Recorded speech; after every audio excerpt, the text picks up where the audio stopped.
Hey people, it's Saturday and I turn the music off. I'm here. Um, it's a little later in the day. I've already started my day. Cheers. Um, Life is ironic and strange. It's the 15th of June. Cheers.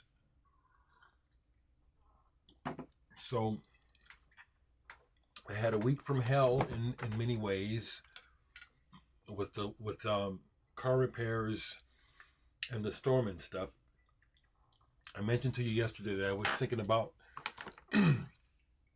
going down to Homer's and picking up Seal's second album, which has just been reissued on vinyl for the first time. Well, I went down to the market to do that. It's kind of ironic, or it's just the way life is. I went down there and because it was a Friday, busy. The old market was busy. It's a touristy spot, and then it's the College World Series too. So the only parking spot that I could find actually was right next to Grapefruit. So I thought to myself, well, it only makes sense to go in and say hi to the guys. I hadn't been in for weeks, and I hadn't seen David Nat since he's been back from his last leg of touring, and he's about to go back out. I knew I was in trouble, in a good way, by going in. It was great to see the guys, both Simon and David. David Nance is doing well. It was great to connect with him. He's working on the next album. I won't be on it. I'm part of the history of David Nance now. I may play with him again. I may not. He's got to do his thing. You know what I'm saying? And he's got his core band, Jim and Kevin, and now Sam on bass. Anyway, had a good visit with them, and then I said, well, I can't leave the store without taking a look. And it was like they were laying in wait for me. So the last thing I need to do is buy some records, but it was like this. Primarily used, I bought one new record. It was like, and I didn't get everything that I wanted. I just realized that even though there's not that many people that I know of who are after this sort of stuff that I'm after, if I don't get these, I don't know that they'll be here next time I come down.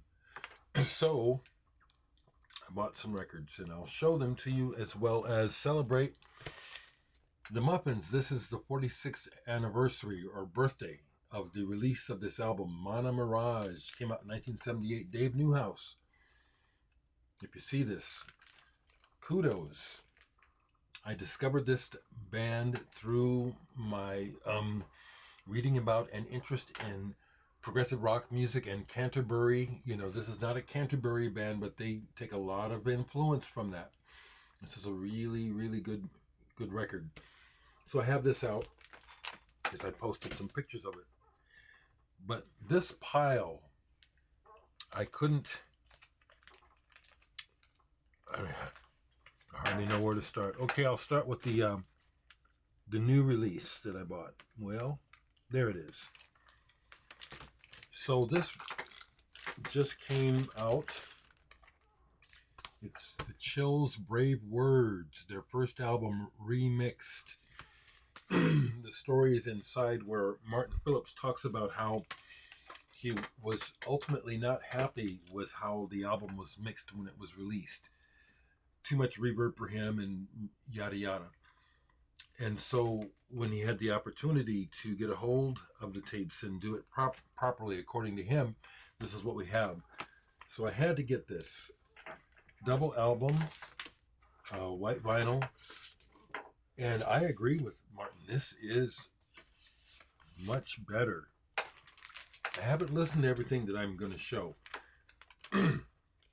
This is much stockier and more down to earth. And I just love this band. I love the music as well as a lot of his words, the way that Martin talks about things.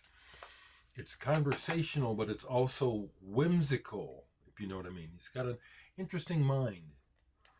So that was the one new release that I bought. I saw these records and I said, I can't leave them. Been wanting one of these forever. Dream Sequence, Cosmic Eye. I'm not prepared to give a whole lot of background on these records. And here's my family. We just lost another friend, a friend of Floyd's. His partner Leo's wife just passed away, and Leo passed away a while back. That's what's going on there. I listened to this last night. This is wow. Man, I waited a long time to finally hear this, and I need to look it up because it sounds like, well, the story's in here, so I just need to read it. But Dream Sequence, Cosmic Eye, reissue. All these are reissues. Kluster, been after this for a while now. The Kluster version with Conrad Schnitzler involved, so it's Kluster with a K. Osterei. I only got to just sample a little bit of this. It's reissued by Bureau B. Now, frankly, I know whose collection I've bought these from. The person is someone I know, but not really a friend. Even if I knew that I could, would I try to buy directly from them? Probably not. But I know who it is who's unloading this stuff. It seems like they're going through a transition in their listening and playing. They're a developing musician. I'm glad to get these. They belong in my collection. So I got that. I got this. Conrad Schnitzler's Red. Rau. Is that how you say it? Red. I've had blue forever, an early edition of it as well. And this has lots of information. I just got these. I haven't. It was like, wow. I couldn't leave them. I could, The one thing I said, because both Simon and David were trying to tease me when I told them why I was down there. I said, well, I really actually came down here to go to Homer's to get the reissue of Seal. Seal, you into that? And I just blew him up and said, Seal's a fantastic songwriter. You don't know what you're talking about, And then I shared how that album, his second album, has a lot of,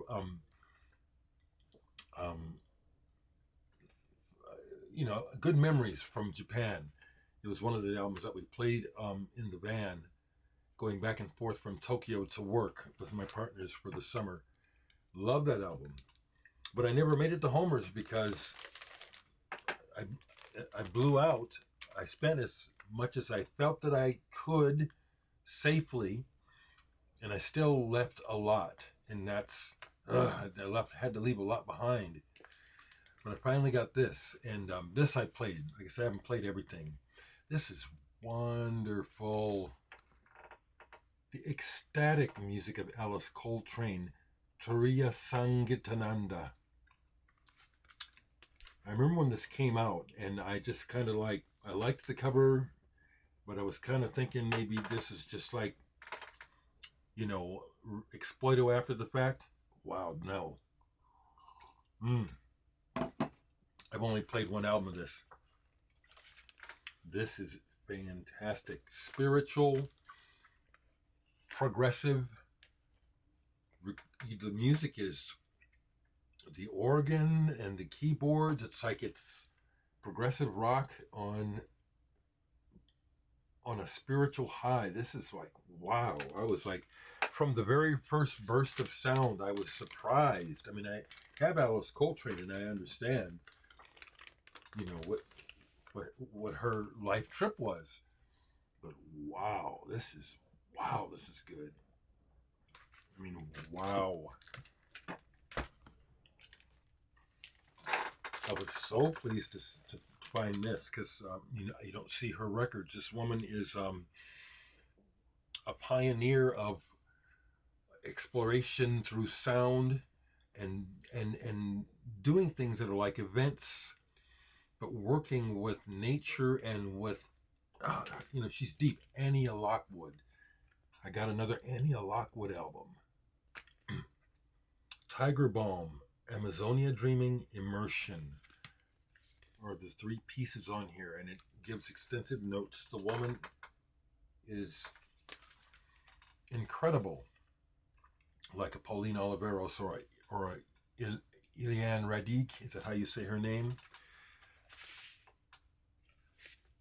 Played this, and it starts off with a piece that starts with the sound of. I didn't read it, but I can tell, literally. It's the sound of a tiger, but where it ends up, it's like, what? Obviously, she's talking about combining sounds. It's a sound ritual. I'm just skirted the words there. I thought to myself, I know I'm going to say it again. I said, I know I'm in trouble here, down here. This is fucking grapefruit. But these were records of this is like the sort of thing I look for. And this is the sort of thing that I very seldom find at the other stores in Omaha.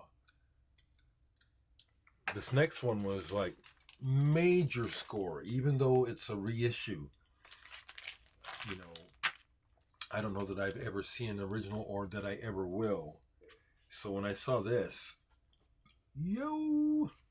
Barney Wilen, Moshi.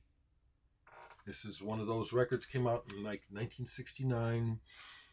As a result of getting this last night, I looked up online and found a documentary about Barney Wilen. I had never seen it before. Got the backstory on this, and it's like, now I get it, He started out really young, and he was only 20 years old when he had his first jazz recording as a frontman. That good already. And this is from his trip to Africa, which this is amazing. It's a reissue, but it's the double album.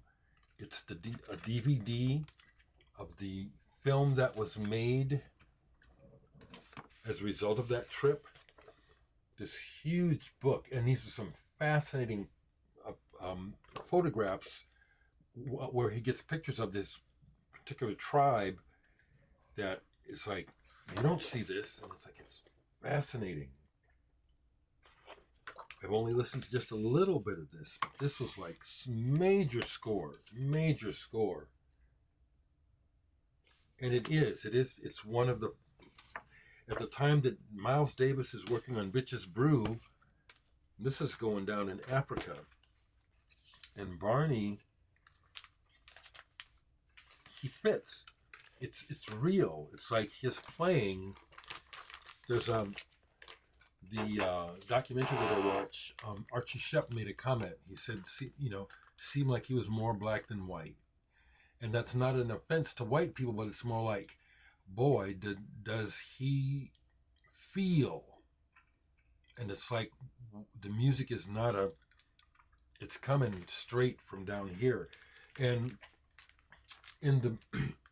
I also watched the DVD last night. The way that he and his accomplices are embraced by the people that they stayed with. They ended up staying over there for a year. They were only supposed to be there for a short time, and just the whole breakdown of finance and stuff. Very interesting. This is an amazing album. Moshi. That was like, I could have jumped for joy when I saw that. But it was amazing, what I got, including this next one. Nurse with Wound. This wonderful foil reissue of Homotopy to Marie. Is that how you say it? Homotopy? Homotopy seems right. Numbered. Only 800 copies of this. I haven't played this yet. Couldn't leave this. I don't play them often, but recently I listened to some Nurse with Wound, and it was captivating. Stephen Stapleton is quite an artist, visual and sound-wise. So it was like, we joked about it as I was, kind of freaking out on these records as I'm seeing them in the used section. I said, so much for Seal. And Simon and David are cracking up. But I told them, you guys are sleeping on Seal. You just know what you know from commercial world. He's a fantastic artist. Seal is, I regard him the same as what I'm showing here, as well as the reggae. People in the comments were saying how they were happy to finally see some reggae. Well, the deal is, I got all kinds of music here, and it's like, I show you what's going on with me in my real life. I can take you all around the world through my record collection. I love reggae music. So another Conrad Schnitzler reissue, but had to get it black. So I have blue, red, and black. I think there's a yellow. Played some of this. This stuff is dynamite. Conrad Schnitzler was truly an electronic pioneer, a singular thinker, someone who was very influential on everyone else that we all hear about when we talk about krautrock.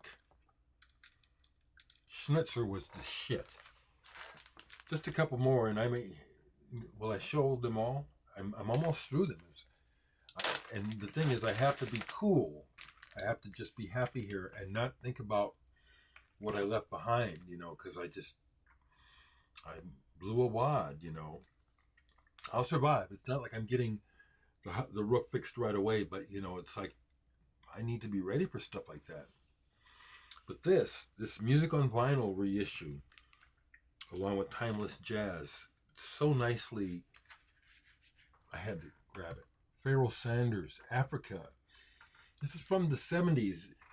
Pharoah Sanders, no, actually from the 80s. I'm sorry, 80s. So he was doing some commercial stuff. This is more spiritual, but Pharoah Sanders is so intense that he'll do some things that kind of like, it's like, whoa. It's all like Albert Eiler. It's like almost too much. You know what I'm saying? It's like he don't hold back. He ain't gonna hold back for nobody. So I played like one side of this, and it's like, whoa, this is intense, but it's also a little bit weird to me. Okay, the man was like intense, a beautiful soul, but just on the edge of crazy, probably really crazy, but he channeled it for the most part. So I was really happy to get this. A couple more. I didn't know about this, but I could tell that I needed to get it. Something in reference to Jean-Luc Godard. Yeah. And again, I'm not prepared to talk about Godard. I know who this man is. Is he a writer? I can't remember. Anyway, this is some pieces dedicated to him. John Zorn is on here. Arto Lindsay is on here. And the John Zorn piece, which is 18 minutes long, is incredible. I listened to this last night. Godard Savu Chante? Is he a poet? Was he a poet? I can't remember off the top of my head. But boy, am I glad I picked this up. It starts off with a group, the Amati Ensemble, doing a Vivaldi piece. Frankly, I've never been a Vivaldi fan. Honestly, Curved Air does that Vivaldi. I never liked that. I still don't. I get it, but I don't like it. But the John Zorn piece on here is incredible. John Zorn, what a cat.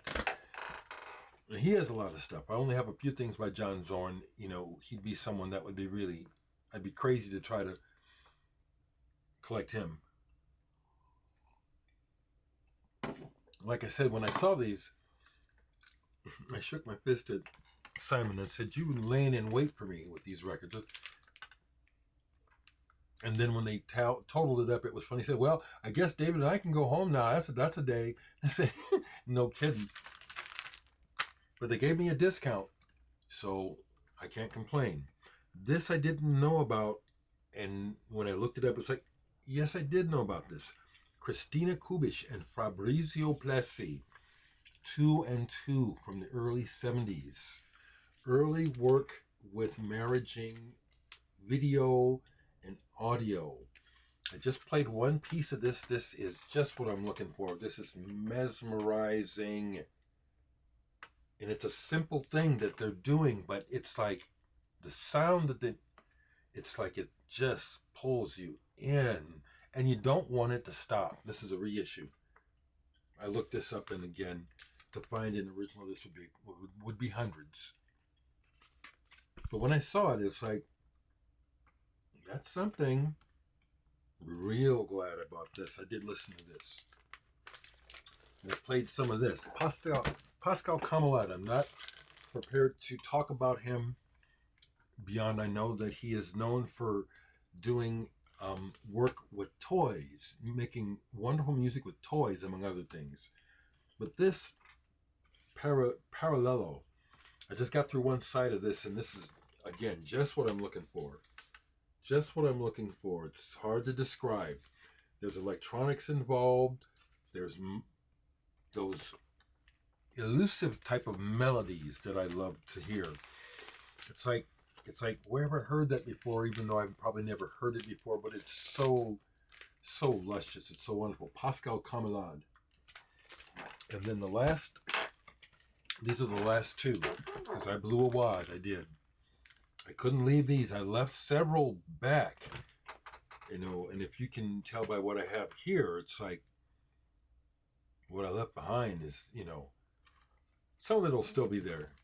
But so this I haven't played yet, but I said, oh, I didn't even know this happened. Merzbow with Genesis P. Orridge from Throbbing Gristle Psychic TV. A Perfect Pain. Well, this is going to be intense. This is going to be something. Haven't played this yet. Almost left this, and I said, wait a minute, Derek. I'm interested in this. And the last thing that I got yesterday, and this is the first thing I played, which is wonderful, and it was much more tuneful than I was expecting, from AAMM from London, from England. This is M. So it's A trio plus M, and so that's what it is. It's M with this trio called A trio. I don't know the names. All improvised. I think this was recorded in the Middle East. No use of electronics at all on this. This is really, really good.